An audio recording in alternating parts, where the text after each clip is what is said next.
Ok, alors bienvenue à toi dans ce nouveau live Smart Learn. Et la question du jour sera comment on fait pour arrêter de trop se comparer aux autres sur LinkedIn.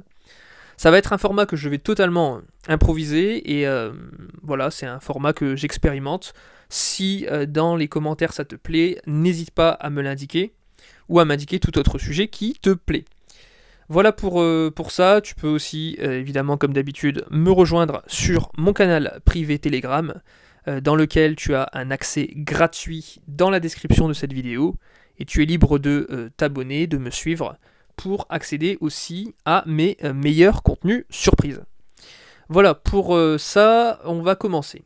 Alors, déjà LinkedIn, sache que forcément c'est très tentant de faire un complexe d'infériorité quand tu sais que finalement LinkedIn ça n'est qu'une vitrine. C'est un peu comme un Instagram, les gens montrent seulement le meilleur de leur parcours. Et puis évidemment il faut partir du principe que c'est pas monsieur madame tout le monde. En général, ce sont des professionnels de ton secteur. Donc forcément, pour le peu que tu aies fait un certain nombre d'années d'études, c'est pas monsieur madame Pignouf, c'est des gens qui ont déjà un certain background intéressant. Donc forcément, ça reflète pas tout à fait la réalité. Il faut te dire aussi, et c'est assez intéressant, que avec tous les débouchés qui existent dans toutes les industries, si je prends par exemple l'exemple de l'industrie pharmaceutique, nous tu vois on est des promos peut-être d'une trentaine, quarantaine de personnes. Bon, c'est pas pour ça qu'on va se tirer dans les pattes, parce que on va tous être dispatchés, on sera peut-être quoi, deux par sous-branche à chaque fois. Donc ce que je te conseille, c'est de ne pas justement partir dans cet effet de compétition du tous contre tous. Chacun a une destinée différente, et puis à toi de suivre la tienne, les autres ont la leur, et c'est pas parce que un tel va avoir tel poste dans les premiers, un poste très convoité, où tu vas avoir la notification du début de son poste, que par la suite, ça va rester tout rose pour lui. C'est vraiment pas une course. Tu peux rien comparer dans la vie entre deux personnes. Je veux dire, y a rien de pire que de comparer deux vies ensemble. Ça n'a rien à voir, que ce soit dès l'enfance ou dans le monde professionnel. Donc voilà, il faut simplement prendre du recul et te dire que voilà, la roue tourne dans tous les cas. Bon, bah, aujourd'hui c'est lui, demain ça sera toi, après-demain ça sera ton collègue de gauche. Dans tous les cas, c'est toute la magie d'une carrière, c'est de la surprise. Tu vas avoir des bonnes expériences, tu vas en avoir des moins bonnes, et il faut pas tellement te focaliser sur le background des autres candidats, etc. Il faut vraiment miser sur toi-même, ce que tu proposes comme valeur, y compris devant un employeur. Euh, Ça sert à rien de te miner le moral à commencer à lire tous les CV.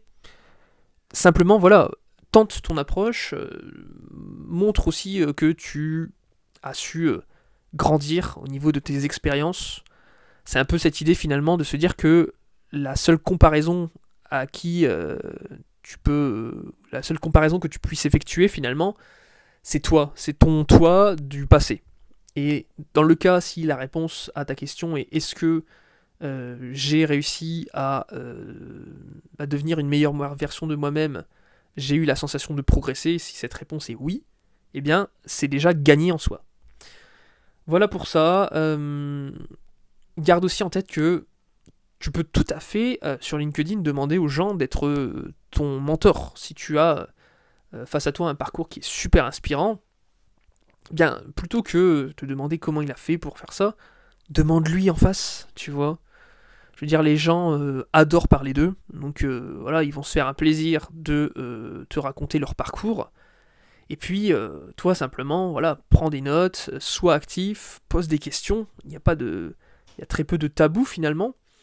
Et, et voilà, je pense que c'est déjà une très bonne chose à faire pour commencer. Euh, je pense que voilà, c'est vraiment LinkedIn un outil, tu vois. faut pas tellement s'attarder sur les notifications de un tel a reçu un tel prix, un tel a commencé telle expérience.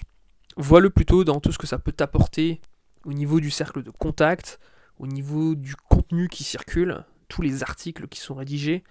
Toi-même, tu peux te faire connaître sur LinkedIn.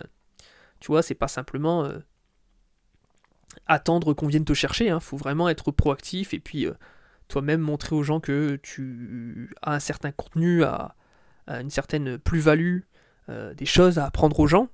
Et ce seront les premiers qui seront énormément ravis de ces échanges. Voilà, j'espère que ça t'a plu. C'était un petit peu improvisé, mais parfois c'est pas plus mal de pouvoir partir et puis discuter librement.